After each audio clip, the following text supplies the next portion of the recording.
بسم الله الرحمن الرحيم. هنتكلم النهارده عن ماتش الزمالك والاتحاد السكندري، وهنتكلم عن موضوع تجديد زيزو، وهقول لكم قائمه اللعيبه اللي هتمشي من نادي الزمالك في شهر يناير او اللي مستر جروس مش محتاجها في شهر يناير اللي جاي ان شاء الله، اللي احنا خلاص داخلين عليه. ماتش الزمالك والاتحاد امبارح اتقسم نصين. الشوط الاول كان شوط متكافئ ما بين الفرقتين. الزمالك كان ماسك كوره شويه، الاتحاد كان مقفل كويس وبيدافع كويس وبيشتغل على الهجمه المرتده، بس طبعا كان فادي فريد مهاجم نادي الاتحاد في الملعب فشكل خطوره شويه على مرمى محمد عواد في اكتر من كوره. الزمالك كان ماسك كوره وبيحاول يوصل لمرمى الاتحاد، لكن ما كانش فيه خطوره حقيقيه لنادي الزمالك في الشوط الاول. بس طبعا جروس عمل حاجه كويسه في الماتش ده، انه بدا الماتش بعبد الله السعيد في مركز 10، لاعب دونجا ولاعب محمد شحاته اتنين في نص الملعب، ولعب قدامهم مركز 10 عبد الله السعيد، اللي هو طبعا المركز ده هو مركز عبد الله السعيد، ان هو بيلعب 10، بيبقى صانع العاب، بيبقى قريب من مرمى المنافس، يقدر يسدد، يقدر يعمل ثرو باس زي ما حصل كده في الشوط الثاني. نقطه التحول في الماتش نزول ناصر منسي اللي احنا مسمينه الاسطوره، ناصر منسي لعيب نادي الزمالك ومهاجم نادي الزمالك، والطرد اللي اتطرده عبد الغني محمد لاعب نادي الاتحاد السكندري. وبرده خلي بالكم خروج فادي فريد في الشوط الاول، الاصابه برده فرق مع نادي الاتحاد، لان الاتحاد ما عندوش مهاجم صريح زي فادي فريد، يعني حتى دكه البدلاء ما كانش فيها مهاجمين. فنقطه التحول في الماتش اللي خلى الماتش يتحول نزول ناصر منسي كمهاجم جوه الصندوق في ظل بقى سيطره الزمالك واللعبه من على الاطراف، من ناحيه زيزو ناحيه اليمين وناحيه مصطفى شلبي ناحيه الشمال وعبد الله السعيد في العمق، وكان برضو دونجا بيتقدم ساعات ومحمد شحاته.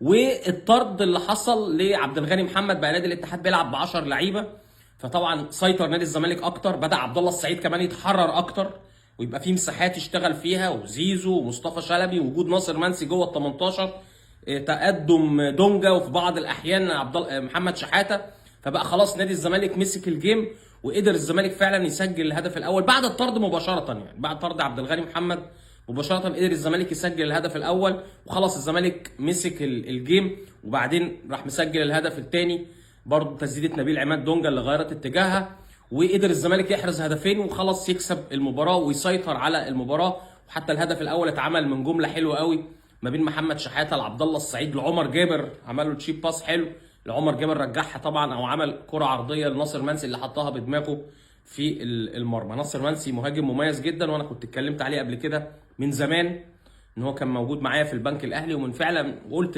يعني من سنتين قلت ناصر منسي هيبقى احسن مهاجم في نادي الزمالك. لو هنتكلم عن ضربه الجزاء بتاعه الاتحاد اللي ما اتحسبتش، لا هي مش ضربه جزاء خالص، ما حصلش اي تلامس ما بين احمد فتوح وعبد الغني محمد خالص، حتى لو حصل تلامس بسيط تلامس لا يرتقي الى عرقله.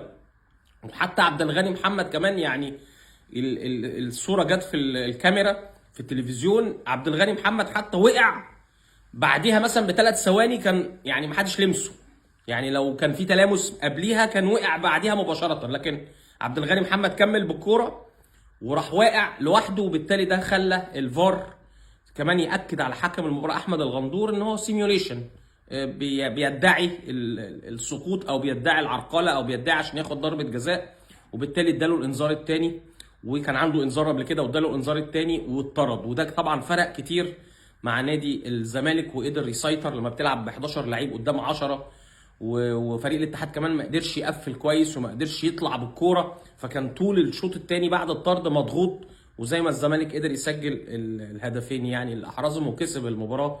ويستحق الزمالك ان كان فعلا الزمالك الشوط الثاني افضل بسبب نزول ناصر منسي وبسبب الطرد برضه عشان نكون منطقيين، لكن مفيش ضربه جزاء. الحاجه الثانيه اللي عايز اتكلم فيها موضوع تجديد زيزو. الزمالك عايز يجدد له، زيزو عايز يقعد في الزمالك، لكن زيزو طالب رقم كبير في الموسم، طالب 80 مليون جنيه في السنه، وهو كمان كان ليه فلوس قديمه قبل كده في نادي الزمالك، ليه بونص من السنه اللي فاتت ما خدهوش، وبقى له فتره ما بيقبضش في نادي الزمالك، فمحتاج ان هو ياخد رقم كبير، او حاطط للمسؤولين رقم كبير ان هو عند التوقيع حوالي 88 مليون جنيه. طبعا نادي الزمالك ما فيهوش فلوس في الفتره الحاليه، فالفتره اللي احنا بنتكلم فيها دي في ازمه ماليه داخل نادي الزمالك، والزمالك معوش فلوس يدفع لزيزو المقدم الكبير اللي هو طالبه، وفي نفس الوقت اللعيبه الاخرين ليهم مستحقات، فاداره الزمالك محتاره، يقول لك لو انا معايا فلوس هدفعها كلها لزيزو واسيب بقيه اللعيبه وتعمل لي مشكله في اوضه اللبس. دي الازمه دلوقتي.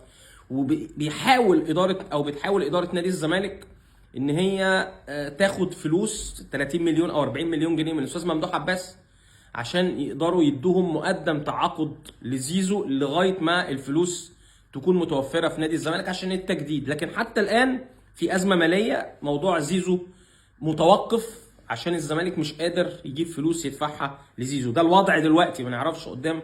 خلاص احنا داخلين على شهر يناير، زيزو عنده عروض، ممكن يجي له عروض، لكن حتى الان الزمالك معهوش فلوس يدفع لزيزو مقدم التعاقد. وكمان قلقان من اداره الزمالك، قلقانه من بقيه اللعيبه ان هم لو طلعوا الفلوس لزيزو طب فين مستحقات بقيه اللعيبه؟ هتعمل ازمه في اوضه اللبس يعني.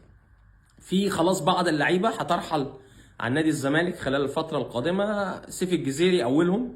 سيف الجزيري ليه مبلغ كبير برضه عند نادي الزمالك، حوالي 800,000 دولار، بقيه مستحقاته القديمه ما خدهاش. فاداره الزمالك شايفه ان هي مش هتجدد له وتفسخ العقد، ان هي مش هتقدر تتحمل ال 800,000 دولار اللي هم المتبقين في صفقه او في مستحقات سيف الجزيري. فقال لك خلاص يعني احنا نقعد مع سيف الجزيري ومع المحامي بتاعه اللي هو انيس بن ميم المحامي التونسي، ونتفق بالتراضي ان احنا نفسخ العقد، نديله جزء من مستحقاته ونفسخ العقد.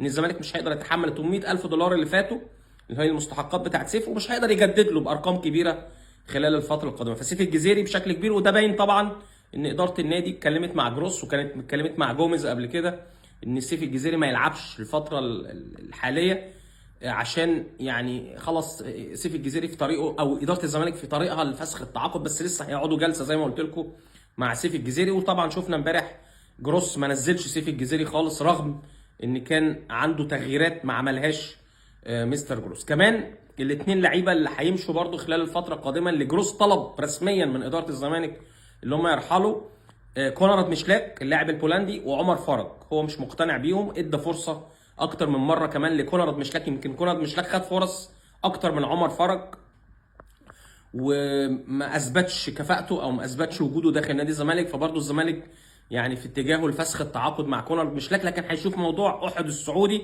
عشان برضه كان نادي احد السعودي جابوا اعاره ببلاش لنادي الزمالك، فهيبحث اداره الزمالك مع اداره احد السعودي على كيفيه فسخ التعاقد مع كونراد مشلاك. ونفس القصه بالنسبه لعمر فرج، برضو جروس ابدى عدم اقتناعه بمستوى عمر فرج.